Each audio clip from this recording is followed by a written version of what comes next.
eu tenho a ideia que, pegando tudo que nós tivemos da patrística, o anticristo vai ser alguém que tem alguma relação histórica com Roma, que vai mudar a lei, que vai dominar o mundo inteiro de maneira global, não talvez num governo único, mas numa governança. Tem uma diferença entre governo e governança. E eu sei que muitos estão ávidos para falar assim, é o novo Papa, é o Papa que foi, etc, etc. Eu não posso fazer isso pela seguinte razão. Eu não sei quando o anticristo virá. E eu não posso agora pegar qualquer interpretação particular ou da minha igreja para começar a atacar outras pessoas. Ainda que eu assuma a ideia protestante clássica que o anticristo poderá ser um papa, quem sou eu para dizer que todos os papas foram para o inferno? Que todos os papas eram anticristos? A Bíblia não me autoriza a fazer isso, nem a interpretação tradicional adventista. Ainda que eu chegue a uma conclusão exegética, que o papado ou alguém sentado no trono de Roma, no trono religioso, eu digo, poderá ser aquele que vai juntar forças com a besta que surge da terra e vão dominar o mundo, eu não tenho meios para falar foi esse papa, foi aquele outro. Eu não convivi na intimidade com todos os papas. Por exemplo, o Papa Alberto Luciani, ao que tudo indica, era um homem tremendamente cristão, caridoso. Às vezes eu tenho papas falando coisas que eu fico feliz por ouvir um papa falando aquilo. Por exemplo, teve o Papa João 22 e o Papa Benedito. Gente, desculpa, os números dos papas eu erro. É o Papa, um dos papas Joões e um dos papas Beneditos lá atrás, que inclusive chegou à conclusão de que as almas das pessoas não vão diretamente para o céu. Eu estudei isso quando eu fiz o meu mestrado em patrística. E esse papa foi até corrigido por outro papa, porque esse papa chegou à conclusão que a alma não é imortal. Olha bem, um papa defendendo algo que eu acredito. Então, será que nessa linha de tantos papas que houve, todos vão para o inferno, todos são anticristos? Não. É lógico, claro e evidente, não vamos passar panos aqui. Quando você vê a história de maneira geral, você teve papas perversos, católicos, me perdoem, você estuda a história da família de Borgia, o que que... quando os de Borgia assumiram o trono de Roma, até muitos historiadores de história eclesiástica romana admitem que houve papas perversos. Houve papa que brigou contra papa. Você tinha um papa em Roma, um papa em Avignon, um era considerado o papa legítimo, o outro era o falso papa. Há muitos autores católicos fiéis, católicos de rezar o terço, rezar a missa, fiéis aos sacramentos, inclusive padres, que diziam que o Papa Francisco não podia ser o Papa, porque ele tinha declarações que eram contra aquilo que a igreja acreditava. Na época do Concílio Vaticano II, havia muitos que criticavam o Papa. Então, qualquer referência que eu fizer crítica ao Papa não é um desrespeito à Igreja Católica. É apenas dizer algo que a história reconhece. Rodrigo, tá, mas e essa questão que vocês adventistas e outros dizem que o anticristo, então, poderá ser alguém que vai assumir o trono do Vaticano? Bom, dizer isso não é uma afronta ao catolicismo. Por que que eu falo isso? Raciocine comigo. Se você é um cristão católico fiel, correto? Você é um cristão católico fiel. E se o anticristo assumir o trono de Roma, o trono papal, onde que essa afirmação está desrespeitando a sua crença católica fiel? Porque se você é fiel e acredita que o Papa é um homem de Deus que está no poder, tudo bem. Mas se o anticristo tomar o trono papal, isso não significa que esse Papa que você hoje tanto aprecia não seja um homem de Deus. Significa que aquele ímpio assumiu o trono da igreja.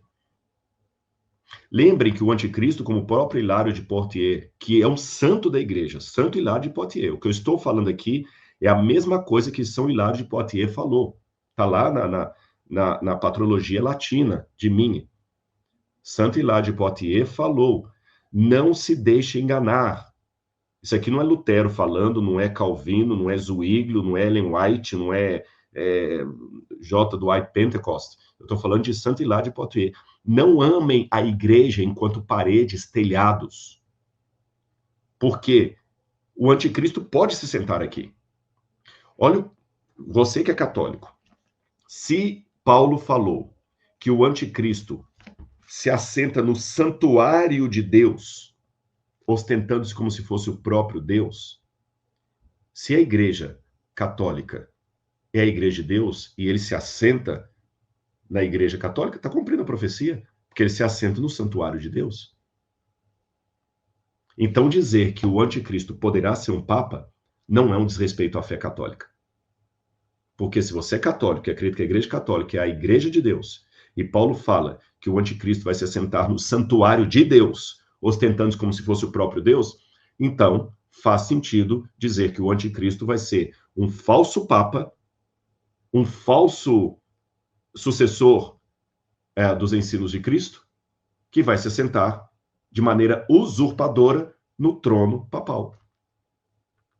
Percebeu que não é nenhuma ofensa dizer isso? Isso é diferente daquela forma panfletária e desrespeitosa que alguns talvez possam assumir na internet. Ah, esse Papa americano, esse desgraçado, esse homem é o anticristo, ele é o anticristo, aquele Papa Ratzinger, um desgraçado é o anticristo. Quem me dá autoridade para falar desse jeito? Então eu digo para vocês, eu trabalho com a possibilidade que o anticristo vai ter uma governança a partir de Roma, a partir do Vaticano. Isso não é nenhum desrespeito à fé católica, porque Paulo falou que ele se assentaria no santuário de Deus. E se a Igreja Católica cometeu erros durante a história dela, eu coloco duas coisas aqui. Em primeiro lugar, é a Igreja Cristã e eu tenho que ficar triste com isso. Não ser um acusador. Eu tenho que ter tristeza, não acusação. Segundo lugar, as outras igrejas também cometeram erros. A Igreja Adventista já cometeu erro, a Luterana cometeu erro. Olha durante a Segunda Guerra Mundial, quantas igrejas protestantes apoiaram o nazismo. Isso também foi algo terrível. Então, quando uma igreja erra, na Igreja Adventista, na guerra de Uganda, de Ruanda, melhor dizendo, perdão, de Ruanda, um pastor adventista colocou os irmãos dentro da igreja e chamou o pessoal lá, os Hutus, para queimar os irmãos dentro da igreja. Que tristeza. Era um presidente de uma associação adventista, que ele e o filho dele estão presos hoje em prisão perpétua por crimes de guerra. Foi um erro. Eu fico triste de saber que um adventista cometeu um erro desse. Essa mesma tristeza que eu tenho em relação à igreja adventista, eu tenho que ter em relação ao luteranismo, quando Lutero foi tremendamente antissemita. Essa mesma tristeza eu tenho que ter em relação à igreja, quando na Idade Média ela sancionou várias perseguições. Então não é assumir uma posição de apontar o dedo e desonrar a religião do outro. É ficar triste pelo que está acontecendo no corpo de Cristo, que é a igreja. Compreendeu? E eu termino colocando uma advertência do próprio catecismo. Olha o que o catecismo diz. Antes da segunda vinda de Cristo, a igreja passará por uma provação final que abalará a fé de muitos fiéis. Olha, a perseguição que acompanha sua peregrinação na terra revelará o mistério da iniquidade, de forma que um engano religioso, oferecendo ao homem uma solução aparente para os seus problemas ao preço da apostasia da verdade. O engano religioso supremo é o anticristo, um pseudo-messianismo pelo qual o homem se glorifica em lugar de Deus e do seu Messias encarnado. Eu concordo com o catecismo. Então, o que eu falo para todos os católicos, protestantes, evangélicos, pessoas de outras religiões, enfim, religiões não cristãs, fiquem atentos a esse alerta do catecismo e o alerta da Bíblia. Cuidado, que aqui fala, olha o que o catecismo falou, uma apostasia da verdade. A apostasia da verdade não pode ser um anticristo que venha do islamismo, porque o islamismo não apostatou da verdade, ele nunca foi cristão. O anticristo não pode ser o budismo, porque o budismo não apostatou da verdade. Lembra aquilo que eu falei com vocês? Para ser adulto, você tem que ter sido casado e fiel. Para ser morto um dia, você tem que ter vivido. Então, para ser uma apostasia da verdade, esse anticristo tem que ter saído da verdade. Então, se tem um papa que é fiel, que é cristão, que é sincero, o anticristo tem que ser um falso líder que toma o trono desse papa e senta lá e começa a ditar as ordens do mundo com pseudo-messianismo. E eu termino também com uma outra advertência, agora fora do catecismo. Aí eu não dei a fonte do catecismo, isso aqui está justamente no parágrafo 675.